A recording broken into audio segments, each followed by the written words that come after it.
रूस के सदर व्लादिमीर पुतिन का कहना है कि पैगंबर इस्लाम हजरत मोहम्मद मुस्तफ़ा सल्लल्लाहु अलैहि वसल्लम की तौहीन करना आज़ादी इजहार नहीं है। रूसी सदर ने अपने सालाना प्रेस कॉन्फ्रेंस के दौरान ये बात कही।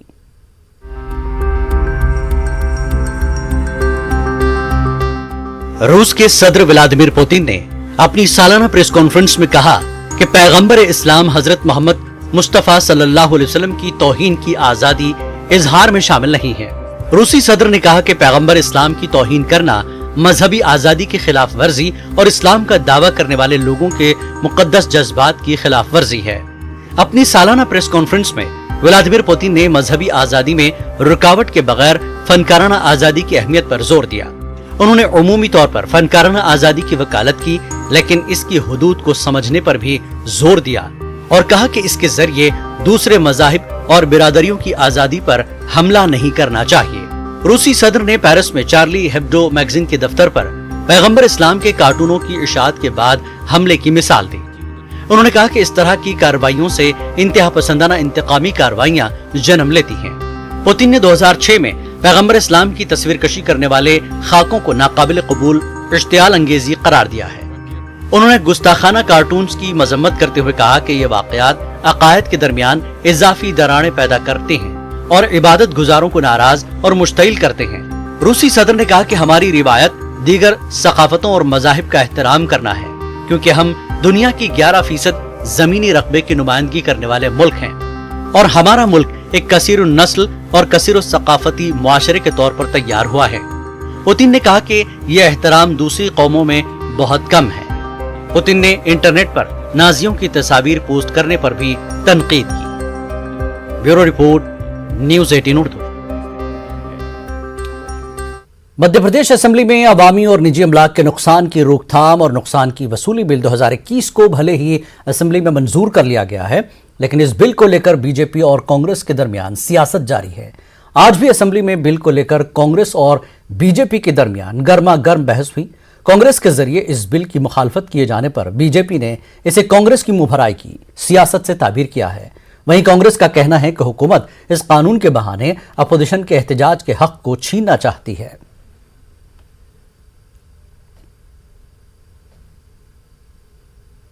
अब गदर कोई नहीं कर सकता, ये तय है। कांग्रेस के लोग इसका विरोध करेंगे क्योंकि वो तुष्टीकरण की राजनीति करते हैं और तुष्टीकरण की राजनीति के दिन अब लद रहे हैं देश के अंदर। कल भी धार में इस तरह की एक घटना हुई है पत्थरबाजी की, उसमें लोग गिरफ्तार हुए हैं। पर हमारा कानून जैसे ही मूर्त रूप लेगा तो जितने दंगाई हैं, जितने इस तरह के आंदोलनकारी हैं, पत्थर फेंकने वाले हैं, ये सब उस दायरे में आएंगे और हम हर उस घर के पत्थर निकालेंगे जिस घर से पत्थर आएंगे। हमारे यहाँ लोकतंत्र है और लोकतंत्र में प्रदर्शन को रोकना, आंदोलन को रोकना, ये गैर संवैधानिक है। फिर आप संपत्ति की तो पूरी वो कर रहा हो, आप ध्यान दे रहा हो कि संपत्ति नष्ट होती है इसलिए हम ये कानून लाए। आपकी मंशा बड़ी साफ बताने का आपने प्रयास करा है कि हम किसी वर्ग विशेष के लिए नहीं लाए, हमने पत्थरबाजी को भी कोड नहीं करा, हम तो संपत्ति को नुकसान हो चाहे शासकीय चाहे अशासकीय। तो मैं पूछना चाहता हूं कि जो एक इंसान की जान सार्वजनिक रूप से रोड पे ली जाती है, एक प्रदर्शनकारी का भीड़ तंत्र आता है और एक व्यक्ति को, निर्दोष व्यक्ति को मारता है और मारने के बाद उसकी हत्या हो जाती है, उस हत्या के ऊपर तो आप सब पे प्रकरण दर्ज नहीं करते। गाजियाबाद की यशोदा कोशंबी अस्पताल में कोरोना के खिलाफ जंग में कारगर साबित होने वाली एक एक्मो मशीन का इफ्तिताह मरकजी वजीर और गाजियाबाद के रुकन पार्लियामेंट वीके सिंह ने किया। इस मौके पर वीके सिंह ने कहा कि ये कोरोना वेरिएंट से लड़ने के लिए बेहतरीन मशीन है। उत्तर प्रदेश की ऐसी ये पहली मशीन है और उम्मीद की जा रही है कि आने वाले दिनों में इससे बहुत फायदा होगा। ये मशीन किस तरह काम करेगी, इसका डेमो यशोदा अस्पताल के डॉक्टर ने दिया। डॉक्टर ने बताया कि जिस्म के अंदर जो ऑक्सीजन नहीं बन पाता था और हार्ट भी काम नहीं करता था, ये मशीन दोनों में काम करेगी। जरूरत थी और जरूरत को महसूस किया गया कोविड के दूसरे चरण के दौरान, खासकर जब फेफड़ों पे ज़्यादा असर होता है, सांस लेने में दिक्कत आती है, ब्लड फ्लो ठीक ना हो, ऑक्सीजन ब्लड के अंदर मिल के अंदर ठीक तरह से ना जाए तो फेफड़े में दिक्कत में आ जाते हैं। तो इस मशीन से ये फ़ायदा होगा कि आप जो शरीर का जो फंक्शन है उसको आप सप्लीमेंट कर सकते हैं इस मशीन के द्वारा, और जिससे पेशेंट को फ़ायदा हो। तो एक बहुत अच्छी मशीन है और हमें बड़ी खुशी है कि यशोदा ने ये मशीन लगाई। उत्तर प्रदेश में पहली मशीन आई है और आशा है कि इसकी देखा देखी और लोग भी ऐसी मशीन अपने अपने हॉस्पिटल्स में लगाएंगे ताकि जो भी मरीज हो उसको उसका फ़ायदा हो। तो गवर्नमेंट फैसिलिटीज़ में कहाँ आ पाएंगे ये मशीन? गवर्नमेंट फैसिलिटीज़ में भी आएगी। आप यशोदा सुपर स्पेशलिस्ट हॉस्पिटल में मौजूद है कौशाम्बी में। आज ईसीएमओ का उद्घाटन किया है डॉक्टर जनरल वीके सिंह ने। हम डॉक्टर साहब से जानना चाहेंगे किस तरह इसका प्रयोग किया जाएगा और कोरोना में कितनी ये कारगर साबित होगी। जो एक्मो मशीन होती है इसको बेसिकली हम बोलते हैं एक्स्ट्रा कार्पोरिया, मतलब ये शरीर के बाहर। तो बेसिकली जो कोरोना में जो सीवियर कोरोना था उसमें हमारी मेन प्रॉब्लम क्या होती थी कि शरीर में ऑक्सीजन नहीं बन पाती थी और हार्ट भी काम नहीं करता था। तो इन दोनों का काम जो है वो शरीर के बाहर ये मशीन करती है कि ये शरीर मशीन में आपका जो भी है आपका लंग्स और हार्ट को रेस्ट दिया जाता है और उस काम का जो है ये मशीन कर रही होती है, जहाँ पे ऑक्सीजनेशन जो है आपको देती है और कार्बन डाइऑक्साइड को ये बाहर निकाल लेती है। सर ओमिक्रॉन के भी मामले सामने आ रहे हैं, तो उसको लेकर कितनी और सावधानी बरतनी चाहिए? और जिस तरह ये मशीन लगाई गई है, देखा गया था पहली लहर हो दूसरी लहर हो तो दूसरी लहर में कहीं ना कहीं संकट ज़्यादा नज़र आया था। हाँ, उसी चीज़ की तैयारियां की जा रही हैं। जो हमें सेकेंड वेव में जो चीज़ें कमियां रह गई हैं उस कमियों को पूरा किया जा रहा है और उस कमियों को पूरा करने में एक ये बहुत बड़ा कदम है। जहाँ पे सीवियर केसेस, जहाँ पे ऑक्सीजनेशन की रिक्वायरमेंट बहुत ज़्यादा थी और यंग लाइफ जो हमने सेकेंड वेव में खो दिए हैं, उनके लिए आने वाला टाइम में बहुत ही कारगर सिद्ध हो सकती है। आप इसे कितना कारगर मानते हैं? क्योंकि यशोदा अस्पताल में है, गाजियाबाद के लिए कितना लाभान्वित है, कुछ निजी अस्पतालों में ही ये मौजूद है देश के। बिल्कुल, और बिल्कुल कारगर हम मानते हैं, तभी इस मशीन को लाया गया है। क्योंकि अगर इसकी हम पूरे वर्ल्ड में देखते हैं, डाटा देखते हैं, तो इस मशीन ने कोविड के वेव में एटलीस्ट जो मोर्टेलिटी हमारी थी वो 70% कम की है। तो उसको देखते हुए मशीन, अगर कोई ओमिक्रॉन का हमारा थर्ड वेव आता है और जो सीवियर होता है, भगवान करे ऐसा ना हो, बट होता है, तो ये आने वाले समय मशीन काफ़ी कारगर सिद्ध होगी। देखिए यशोदा सुपर स्पेशलिस्ट अस्पताल में लगाई गई है, आज जो ईसीएमओ इसका उद्घाटन किया गया है और ये कोरोना में कहीं ना कहीं कारगर साबित होगी। जो तकनीकें हैं उसको लाया जा रहा है जिससे कि इन बीमारियों से बचा जा सके और इससे कहीं ना कहीं निजात पाई जा सके। रोहित सिंह, न्यूज़ 18, गाजियाबाद। मध्य प्रदेश में कोरोना के बढ़ते मामले और ओमिक्रॉन के खतरात के पेश नजर नाइट कर्फ्यू लगाने और नए साल के जश्न पर कोरोना का गहन लगने पर आवाम ने अपने मिले जुले रद्दमल का इजहार किया। सामाजिक कारकुनान का कहना है कि जब मध्य प्रदेश हुकूमत खुद इस बात को तस्लीम करती है कि रियासत में अभी तक 100% कोरोना टीकाकारी नहीं हुई है, ऐसे में नए साल के जश्न कोचिंग, जिम, हायर और टेक्निकल एजुकेशन की क्लासेस में दोनों डोज लगाने की शर्त रखना मुनासिब नहीं है। समाजी तंजीमों का यह भी कहना है कि आवाम ने हुकूमत के हर अहकाम पर सख्ती से अमल किया है, लेकिन सियासत के इख्तिदार में बैठे हुए लोग खुद कोरोना गाइडलाइन पर अमल नहीं करते।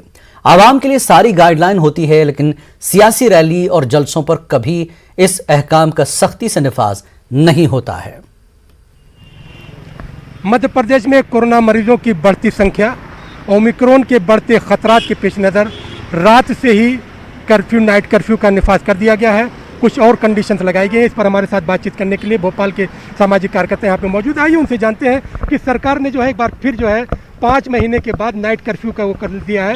अब रात में नाइट कर्फ्यू रहेगा, लेकिन इसके साथ साथ कुछ और कदम उठा रहे हैं। सरकार के निर्णय को कैसे देखें? इसमें देखिए, मेरा ऐसा मानना है कि हम सरकार के साथ हैं, सरकार का सहयोग करने तैयार हैं। वो सरकार जो भी गाइडलाइन देगी उसका पूरा पालन करने तैयार है, लेकिन साथ में सरकार भी अपने आप को और अपने जिम्मेदार लोगों को इस चीज़ का एहसास कराए कि वो भी इस चीज़ का पूरा पुश्तैनी से और कड़े उसमें पूरा इस पालन करें। ऐसा नहीं है कि ये सब सारी चीज़ें पब्लिक के लिए ही हैं। जिस तरह आपने कहा कि वो मंजर देखे जो बयान नहीं किया, बहुत लोगों की मौतें हुई और सरकार ने यहाँ तक कहा कि उन परिवारों को हम गोद लेंगे। आप क्या देख रहे हैं, किस तरह? नहीं साहब, देखिए, जो मंजर तो बहुत ही ख़राब था, बहुत ही ख़तरनाक था, लेकिन जो आपने एक बात कही कि सरकार ने कहा था कि हम लोगों को गोद लेंगे, तो ऐसा तो कुछ ना हमें देखने में आया ना सुनने में आया। सरकार भी जो ये कह रही है कि चुनाव टालने की बात की जा रही है। देखिए, न्यूज़ 18 के माध्यम से मैं मौका मिला है तो बात करना चाहता हूँ। हम कोई राजनीतिक लोग तो हैं नहीं, हम व्यापारी लोग हैं। सरकारें वक्त एक ब्रेक का, ब्रेक के बाद फिर लौटेंगे।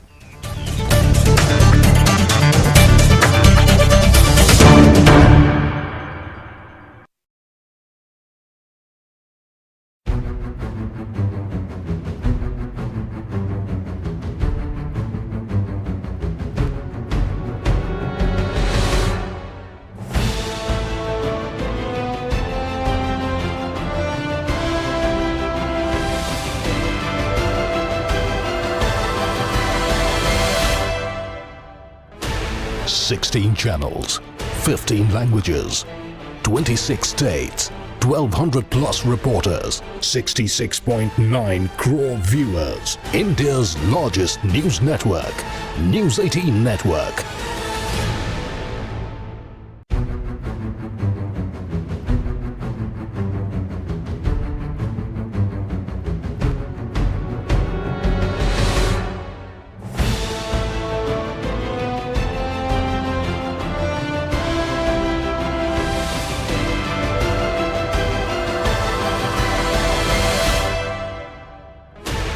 Sixteen channels, 15 languages, 26 states, 1,200 plus reporters, 66.9 crore viewers. India's largest news network, News 18 Network.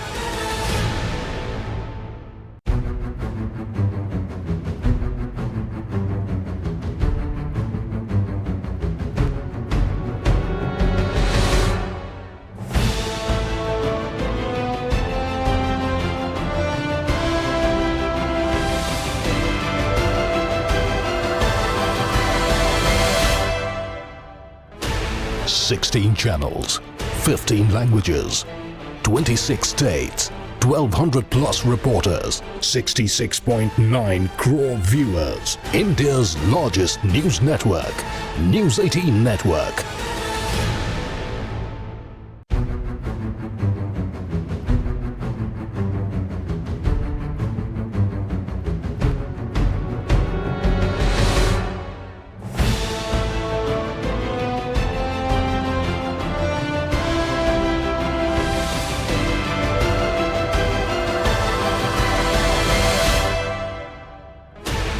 Sixteen channels, 15 languages, 26 states, 1,200 plus reporters. खास बात इंडिया में एक बार फिर आपका खैर मकदम है। समाजवादी पार्टी छोड़कर एमआईएम में शामिल हुए साबिक रुकन पार्लियामेंट अतीक अहमद पर योगी हुकूमत का शिकंजा और कसता जा रहा है। इलाहाबाद में वाक़ अतीक अहमद की कई बड़ी जायदादों को मुनहदम कराने के बाद योगी हुकूमत ने अब उन जमीनात पर गरीबों के लिए मकानात तामीर करने का ऐलान किया है। गुज़श्ता मार्च में अतीक अहमद के आबाई मोहल्ले चकिया में वाक़ उनके मकानात को बड़े पैमाने पर मुनहदम कर दिया गया था। योगी हुकूमत के तर्जुमान और सीनियर वजीर सिद्धार्थ नाथ सिंह ने अतीक अहमद से खाली कराई गई जमीनों का मुआयना किया।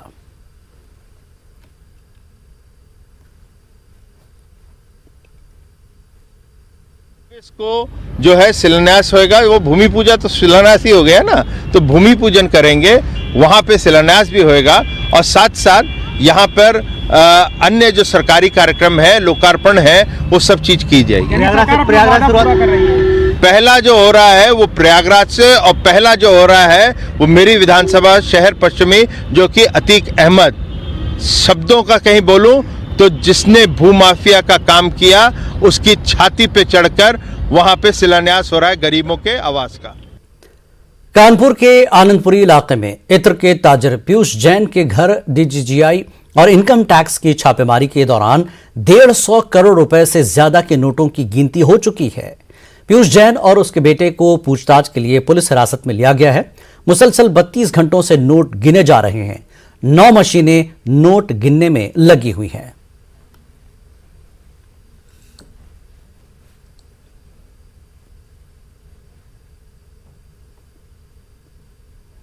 मुल्क के मुख्तलिफ शहरों में लाइब्रेरियां मौजूद हैं, जहां कदीम कुतुब और नादिर नायाब नुस्खे मौजूद हैं और महफूज भी हैं। उन्हीं लाइब्रेरियों में से एक है कानपुर की कदीम अशोक लाइब्रेरी, जिसका क़याम 1924 में अमल में आया था। इस लाइब्रेरी में महात्मा गांधी से लेकर चंद्रशेखर आज़ाद की यादें और किताबें मौजूद हैं, जो शायद मुल्क की किसी और लाइब्रेरी में न हो। लेकिन ये मारूफ लाइब्रेरियों में अब खस्ता हाली का शिकार है।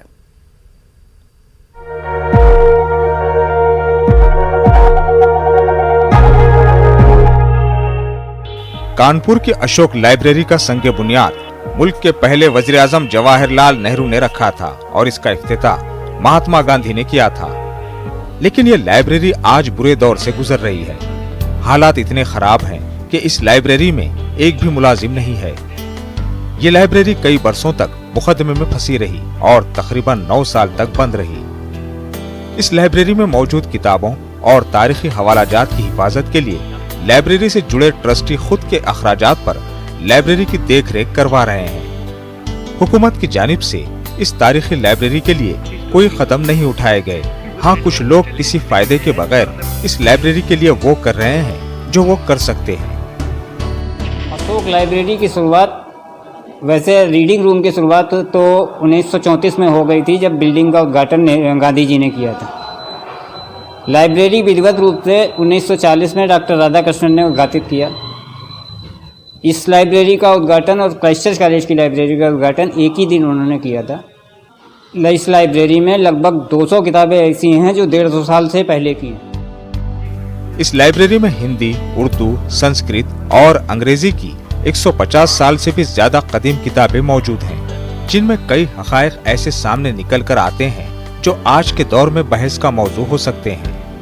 मिसाल के तौर पर चंद्रशेखर आजाद की पैदाइश को लेकर लोगों की आरा मुख्तलिफ है, लेकिन यहाँ पर 1939 में लिखी गई एक किताब मौजूद है जिसके मुसन्निफ राम दुलारे द्विवेदी हैं। इस किताब में दावा किया गया है कि चंद्रशेखर आजाद की पैदाइश कानपुर के भुंती में वाक़े एक गांव में तिवारी खानदान में हुई थी।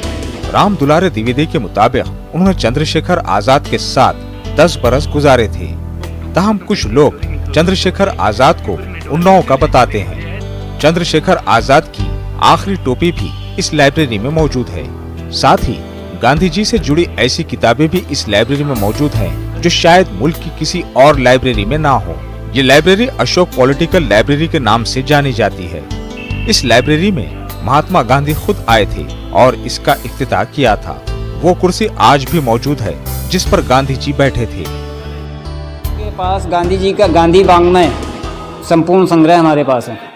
और कौन कौन सी गांधी जी की आत्मकथा है। गांधी जी के ऊपर तमाम लोगों ने किताबें लिखी हैं कि एक क्रांतिकारी थे हैं बाबू सिंह राम दुलारे त्रिवेदी जी, उनकी लिखी हुई एक पुस्तक है जिसमें ये बताया गया है कि चंद्रशेखर आज़ाद कानपुर के थे और तिवारी वंशज थे। ये एक्चुअली में एक पॉलिटिकल लाइब्रेरी है। लाइब्रेरी ये एक तरह राजनीतिक लाइब्रेरी है। तो यहाँ पर कम से कम 200-300 साल 400 साल पुरानी किताबें आपको यहाँ मिलेंगी। ये इसका नाम ही अशोक पॉलिटिकल लाइब्रेरी। अपने राजनीति से संबंधित जो भी चीज़ हमको ज़रूरत होती है हम लोग कोशिश करते हैं, लिस्ट देखते हैं कि हमको कुछ मिलेगा इसमें। अफसोस इस बात का है कि इस तारीखी लाइब्रेरी का आज कोई पुरसाने हाल नहीं है। न्यूज़ 18 उर्दू के लिए कानपुर से संदीप सविता की रिपोर्ट। और इस वक्त की महाराष्ट्र से बड़ी खबर, महाराष्ट्र में नाइट कर्फ्यू का ऐलान। जी हां, महाराष्ट्र में नाइट कर्फ्यू का ऐलान। रियासत भर में रात 9 बजे से सुबह 6 बजे तक कर्फ्यू रहेगा। पूरी रियासत महाराष्ट्र में रात 9 बजे से सुबह 6 बजे तक कर्फ्यू रहेगा। बड़ा ऐलान, इस वक्त महाराष्ट्र में नाइट कर्फ्यू का ऐलान कर दिया गया है। पूरी रियासत महाराष्ट्र में रात 9 बजे से सुबह 6 बजे तक कर्फ्यू का ऐलान किया गया है। यह महाराष्ट्र में नाइट कर्फ्यू का ऐलान। रियासत भर में रात 9 बजे से सुबह 6 बजे तक कर्फ्यू का ऐलान कर दिया गया है। बड़ी खबर इस वक्त की, महाराष्ट्र में रात 9 बजे से सुबह 6 बजे तक कर्फ्यू का ऐलान किया गया है। बड़ी खबर इस वक्त की। एक बार फिर आपको बता दें, महाराष्ट्र जो कि कोरोना से काफी परेशान रहा और ज्यादातर केस महाराष्ट्र रियासत में रहे और महाराष्ट्र इस वक्त ओमिक्रॉन से बचने के लिए रात 9 बजे से सुबह 6 बजे तक का कर्फ्यू पूरे महाराष्ट्र में लगाया गया है। हरियाणा के बाद महाराष्ट्र में भी कर्फ्यू का ऐलान।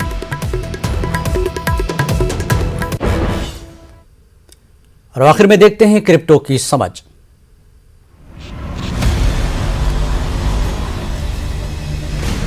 ज़ेड पे and news 18 network present crypto की समझ। एक बार फिर से स्वागत है आपका क्रिप्टो की समझ के एक नए एपिसोड में। आइए इस एपिसोड में क्रिप्टो से जुड़ी कुछ अहम खबरों पर नजर डालते हैं। इंस्टाग्राम सक्रिय रूप से NFT की खोज कर रहा है।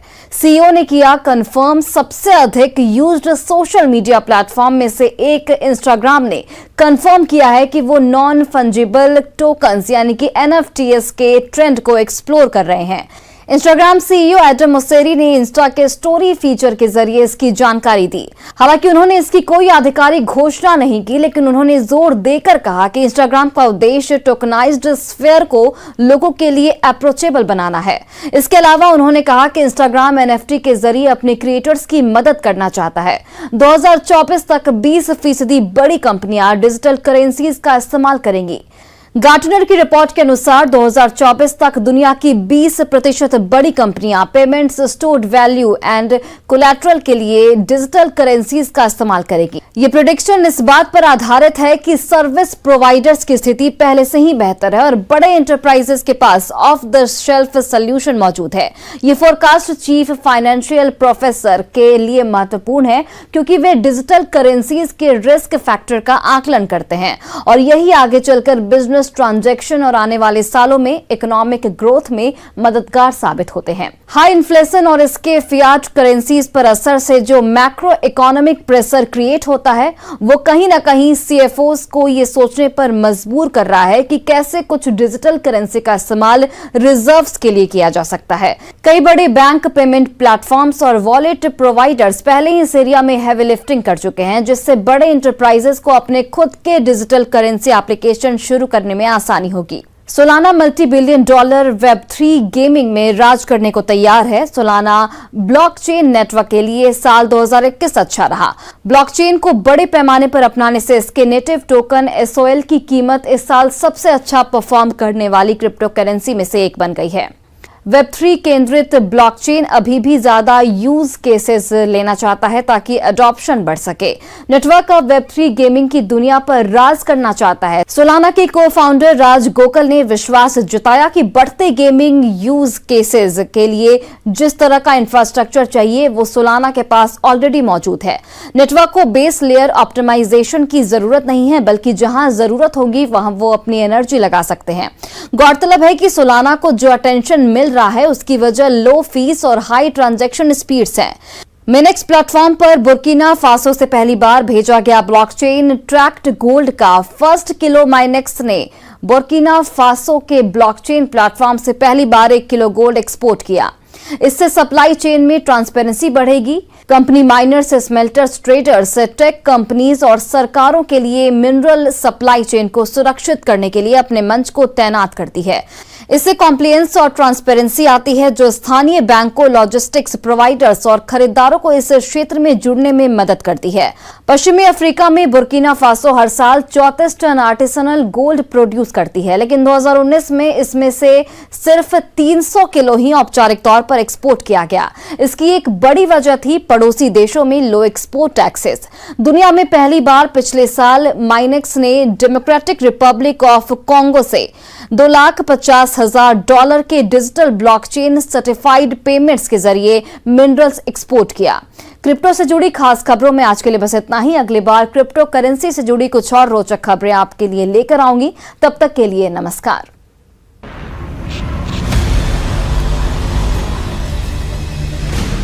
ZPay and News 18 Network present crypto की समझ।